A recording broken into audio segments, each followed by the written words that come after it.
গ্রামে একটি কুকুর আর একটি মোরগ বাস করত। তারা একে অপরের বন্ধু ছিল। দুজনের বন্ধুত্ব এত গভীর ছিল যে তারা একজনকে ছাড়া আরেকজন থাকতে পারত না। কুকুরটি ছিল শক্তিশালী ও সাহসী, আর মোরগটি ছিল বুদ্ধিমান ও সতর্ক। তারা দুজনেই অনেক দিন ধরে একই জায়গায় বসবাস করছিল। একদিন তারা ভাবলো, শুধু নিজের জায়গায় বসে থাকলে তো পৃথিবী চেনা যাবে না। তাই তারা ঠিক করলো দুজন মিলে দূর দূরান্তে ঘুরতে যাবে। পরদিন সকালে তারা যাত্রা শুরু করলো। কখনো তারা গ্রামের রাস্তা দিয়ে গেল, কখনো ঘন জঙ্গলের মধ্যে দিয়ে, আবার কখনো শহরের রাস্তা দিয়ে চলতে লাগলো। পথে যেতে তারা নানা রকম দৃশ্য দেখতে পেল। নতুন জায়গা দেখে তারা দুজনেই আনন্দিত হয়েছিল।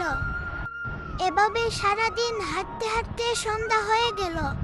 মোরগ কুকুরকে বলল, বন্ধু, আজ তো অনেক দূর চলে এসেছি, আর রাতও হয়ে আসছে। আমাদের আজ কোথাও নিরাপদ জায়গায় থাকতে হবে। কুকুরটি চারিপাশে তাকিয়ে দেখলো জঙ্গলের মধ্যখানে বড় একটি গাছ দাঁড়িয়ে আছে। কুকুরটি বলল, এই জায়গা খারাপ নয়।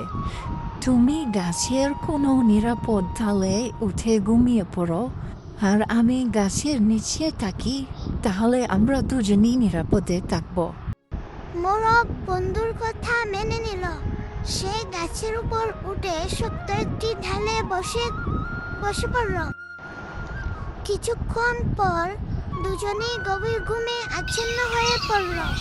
এভাবে রাত কেটে গেল। ভোরের আলো ফুটতেই মোরগের ঘুম ভেঙে গেল। মোরগের স্বভাবই ছিল ভোর হলে ডাকা।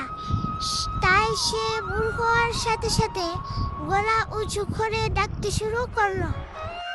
মোরগের ডাক চতুর্দিকে ছড়িয়ে পড়ল, কিন্তু তার সেই বন্ধুর কান পর্যন্ত পৌঁছালো না। কাছেই ঝোপঝাড়ের মধ্যে একটি কেকশিয়াল বসবাস করত। মোরগের সুন্দর ডাক শুনে তার লোভ জেগে উঠল। সে ভাবল, আহা, এত সকালে এত সুন্দর মোরগের ডাক, নিশ্চয়ই মোরগটি অনেক সুস্বাদু হবে। আর যদি আমি এটাকে ধরতে পারি, তাহলে আমার আর খাবারের চিন্তা থাকবে না। কেকশিয়ালটি ধীরে ধীরে গাছের দিকে এগিয়ে গেল এবং গাছের নিচে গিয়ে মোরগটিকে মিষ্টি গলায় বলল, ওহে মোরগ ভাই, কি মিষ্টি তোমার গলা! তোমার কণ্ঠস্বর শুনে আমার মন আনন্দে ভরে গেল। তোমার মতো মিষ্টি গলায় ডাকতে আমি কাউকে শুনিনি। মোরগ বুঝতে পারল নিশ্চয়ই শিয়ালি কোনো ফন্দি এঁটেছে। সে গাছের উপর থেকে শান্তভাবে বলল, তুমি আমার ডাক পছন্দ করেছ, শুনে খুশি হয়েছি। শিয়াল মিষ্টি শিরোয় বলল, তুমি এত উঁচু ডালে বসে আছো কেন?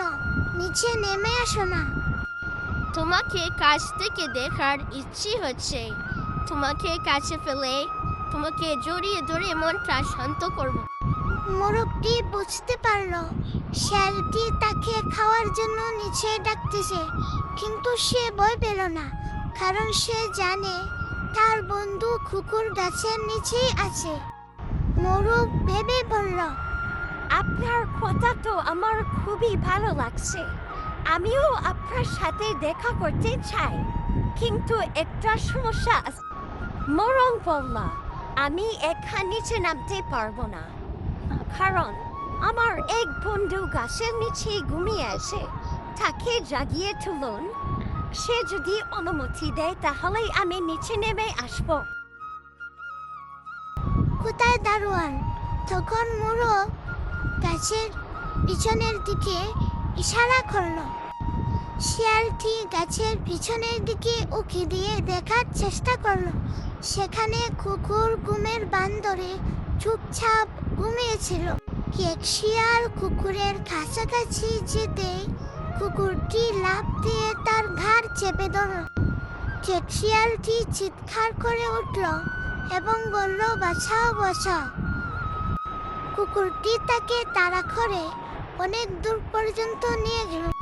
প্রাণের ভয়ে কেক শিয়াল নিজের জান প্রাণ বাজি রেখে দৌড়ে জঙ্গলের দিকে ছুটে গেল। মোরগ কুকুরকে বলল, বন্ধু, তোমার সাহায্য না পেলে আজ আমি অনেক বড় বিপদে পড়ে যেতাম।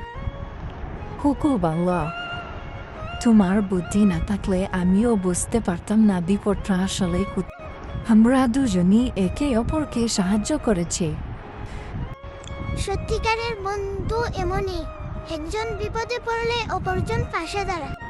শিক্ষা: দুর্বলরা যদি বুদ্ধি করে সবলদের কাছ থেকে সাহায্য নিতে পারে, তাহলে তারাও সহজেই শক্তিশালী শত্রুকে পরাজিত করতে পারবে।